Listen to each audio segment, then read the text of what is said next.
Olá, seja muito bem-vindo a mais um episódio do podcast The Masters, Entre Dinossauros e Drones, que também é o tema de um livro que foi escrito por 21 autores. Eu sou Simone Rames, jornalista, e aqui falamos sobre negócios, networking e muita informação com um time master de especialistas. E a nossa convidada de hoje é a Helena Merck, ela é co-founder na MAC Soluções, que é uma empresa que oferece consultorias inovadoras, eu já antecipo aqui. E ela trouxe um tema muito interessante, muito atual no livro e também para o nosso podcast, que é a conexão regenerativa, uma nova abordagem para novos tempos. Helena, muito obrigada por aceitar nosso convite. Imagina, é uma honra estar aqui, uma alegria estar com você, muito especial. Quando a gente fala em conexão regenerativa, o que é esse termo e como ele é aplicado atualmente nas empresas? Vamos lá, a conexão regenerativa, ela é um olhar, ela reflete um olhar que nós desenvolvemos dentro da MAC Soluções. O que a gente percebe, né? A gente fala muito de gestão regenerativa. É uma perspectiva, quando a gente fala de cultura regenerativa, uma perspectiva que fala do planeta, da gente regenerar o planeta, trazer uma integralidade para o planeta. E aí, dentro de casa, dentro do escritório, nós desenvolvemos um olhar e a gente entende o seguinte, Simone, que se o ser humano não estiver alinhado, não trouxer para o consciente todas essas nossas camadas que a gente tem de vivência, de frustrações, de medos, de decepções, de alegria, de experiências positivas, se a gente não trouxer isso para o consciente, em determinados momentos, a gente entra em curto. Né? Eu costumo brincar que a gente passa por algum tempo assim, colocando tudo para debaixo do tapete. Só que daqui a pouco aquilo está uma montanha gigante e a gente vai tropeçar naquilo. Então, a conexão regenerativa, ela propõe que a gente olhe para o ser humano como um ator principal, sendo ele estando em alinhamento, podendo sim aí cuidar do planeta, permitir ao planeta se regenerar e entender quais são esses mecanismos. Isso fica mais natural, permite também as pessoas... vamos pensar em empresários que têm lá os seus times, que convidam outras pessoas para sonhar com ele tem uma responsabilidade também. Então, além dele olhar para ele mesmo com responsabilidade, para cuidar dele, então ele pode levar isso para os seus liderados. Ele pode trazer isso para todo mundo. Então, vamos deixar todo mundo alinhado. Dessa forma, um pouco do que eu costumo falar, da forma que eu fiz a introdução do tema, que a gente falou do ESG, eu assentei isso dentro do ESG. Por quê? Porque, de fato, todas essas conexões do ambiente, das pessoas e da governança, a gente não consegue dissociar. Assim como a gente não dissocia o que nós somos. Quando você fala esse termo ESG, para muita gente é novidade. Como traduzir isso? É um termo em inglês, mas que já é muito aplicado em empresas, atualmente aqui no Brasil também. É isso aí. O ESG é o Environment, Social and Governance. Então, a gente fala do meio ambiente, a gente fala de pessoas e a gente fala de governança. Por isso que eu falei que dentro desse mundo que a gente vive, a gente não consegue dissociar. E aí, o que eu acho muito bacana é que o ESG propôs esse olhar para o planeta. Então, a gente desenvolveu esse olhar também entendendo isso. O ser humano ele tem que estar bem para poder permitir ao planeta se regenerar. Quando a gente fala em crescimento sustentável, não é apenas uma frase, um sonho, uma meta. É uma realidade, ela é necessária. Crescimento sustentável, as empresas não buscam mais simplesmente o lucro, até porque o lucro ele tem que estar atrelado com essa sustentabilidade. Se você produz, se você retira do meio ambiente, você vai devolver o quê, né? Então, acho que a lucratividade das empresas ela está muito relacionada com essa compreensão da sustentabilidade. Mas como aplicar isso em grandes e pequenas empresas também? Vamos lá. A nossa perspectiva ela é de autorresponsabilidade. Então, por exemplo, quando eu tenho um empresário, uma empresária, que tem lá o seu negócio e começa a entender que está passando por uma mudança de ciclo, que entende essa mudança que está acontecendo no planeta, enfim, entre tantos fatores que a gente vê se movimentando a cada dia, quando ela consegue trazer isso, a autorresponsabilidade, então ela vai olhar para dentro dela e vai dizer, opa, preciso me alinhar, preciso trazer esse subconsciente. Eu costumo brincar que quando a gente está nesses períodos que a gente não entende nada, a gente vira um fio desencapado. O que é esse fio desencapado? Esse fio desencapado é quando a gente está passando por uma mudança de ciclo e a gente não consegue enxergar isso aí.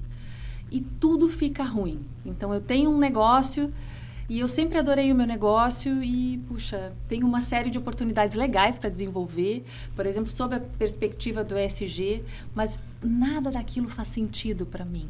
Puxa, o que está acontecendo? Mas eu sempre adorei meu negócio, mas agora eu não quero mais ver esse negócio. Helena, o que está acontecendo comigo? Então, quando chega lá na empresa, fala, o que é isso? Eu falo, não, peraí, vamos lá. Vamos lhe colocar no centro, vamos entender o teu mundo, o teu contexto, vamos alinhar. E aí sim, a partir do teu alinhamento, a gente leva esse alinhamento para dentro da empresa.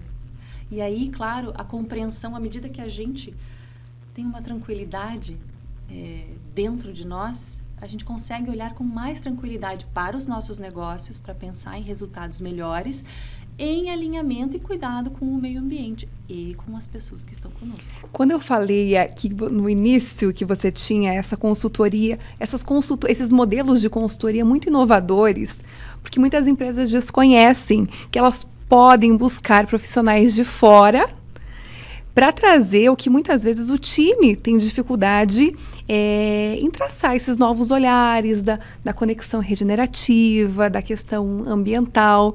Então, queria entender um pouquinho melhor como essa consultoria age nas empresas, né? Como é que é o trabalho que vocês fazem diretamente ali, em loco? Vamos lá, quando a gente fala, nós atuamos em alguns âmbitos, né? A gente fala de reestruturação, a gente fala de gestão, a gente fala de projetos de inovação aberta, a gente fala de governança, eu sou conselheira também. E aí, quando a gente leva isso para dentro das empresas, claro, a gente leva todo esse combo, né? Você pode estar buscando olhar para um tema, mas a gente leva todo esse combo de conhecimento que nós temos lá na MAC para dentro dos negócios. E nós atuamos, sim, de fato, com uma perspectiva diferente, realmente inovadora, que é um formato de advisor. Então, quando nós vamos para dentro do cliente, a gente busca entender qual que é exatamente o negócio do cliente, com profundidade, e a gente traz toda essa carga que a gente tem de experiência, de formações, de vida, a gente leva isso para dentro do projeto, onde a gente cocria uma solução. E no formato advisor, eu não faço pelo meu cliente, mas eu levo a ferramenta e ajudo ele a desenvolver dentro de casa. Acompanho isso, mas eu não faço pelo meu cliente. Porque se alguém fizer pela gente, a gente não vai aprender. E da mesma forma na conexão regenerativa também. Quando a gente leva esse processo, a gente olha, mas quem faz o processo é absolutamente a pessoa que está no centro. Né? Sejam os liderados ali conforme a perspectiva de cada empresa, seja o empresário ou a empresária. Mas a gente leva assim de um formato que é inovador, que é um pouco diferente das consultorias tradicionais, mas que a gente constrói junto com o cliente. Ou seja, vocês ensinam a ler, a escrever e depois de alfabetizado, o resultado dentro da empresa é extraordinário. Exatamente. Ele acontece e acontece justamente nessa força da cocriação e de participação dos próprios colaboradores. Helena, eu estou aqui tentando imaginar esse divisor de águas que isso deve proporcionar dentro das empresas, né? E muitas devem ser instigadas a criar departamentos, enfim, a criar times ali voltados a esse novo olhar. Não é isso que acontece na prática? É isso que acontece muito, né? Depois que a gente termina alguns projetos, né? As pessoas começam a entender como que funciona, como que você leva esse mindset. E à medida que isso vai sendo trabalhado dentro das empresas, isso se torna parte da cultura. É realmente muito difícil você mudar a cultura de uma empresa, mas é possível. Então, quando os empresários e as empresárias eles decidem, de fato, que isso é algo positivo, eu mudo uma cultura. Por isso que eu acho que, assim, quando a gente fala da conexão regenerativa, por que eu quis escrever sobre isso? Porque nós olhamos cada vez mais pessoas doentes, pessoas que não estão alinhadas, pessoas que largam, né? A gente teve lá um movimento não faz muito tempo e isso ainda continua, né? Das pessoas demitindo os seus contratantes, né? Nessa brincadeira ali com as palavras, mas é isso mesmo. Falar, não, eu não quero trabalhar em lugares assim. E a gente entende que justamente a conexão regenerativa, ele é um propulsor para a gente falar de mudança de cultura. Quando eu começo a entender eu tenho autorresponsabilidade, e eu levo essa responsabilidade para o meu time também, isso começa a mudar. É contagiante. É contagiante, exatamente. Isso reverbera dentro das empresas e vai mudando a cultura.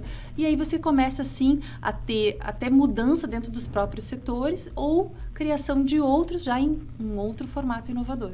Muito interessante, Helena Merck. Obrigada por compartilhar tanto conhecimento aqui, tantas ferramentas novas, um olhar tão diferente que a gente tem que ter nesse nosso processo, né, de trabalho, no dia a dia, de olhar para as empresas, não simplesmente para os números, mas para as pessoas também. Eu acho que é um caminho sem volta. É isso aí. Com certeza é um caminho sem volta. Depois que a gente muda, tudo muda ao nosso redor. Então, quando a gente fala que, né, seja você a mudança que você quer ver no mundo, é porque é isso. Quando a gente muda, o mundo começa a mudar também. Exatamente, porque não há vento que ajude quem não sabe onde quer chegar, onde precisa chegar. Helena, obrigada, viu? Foi muito especial a nossa conversa aqui. E a você que acompanhou mais esse episódio do The Masters, nos vemos na próxima. Tchau, tchau.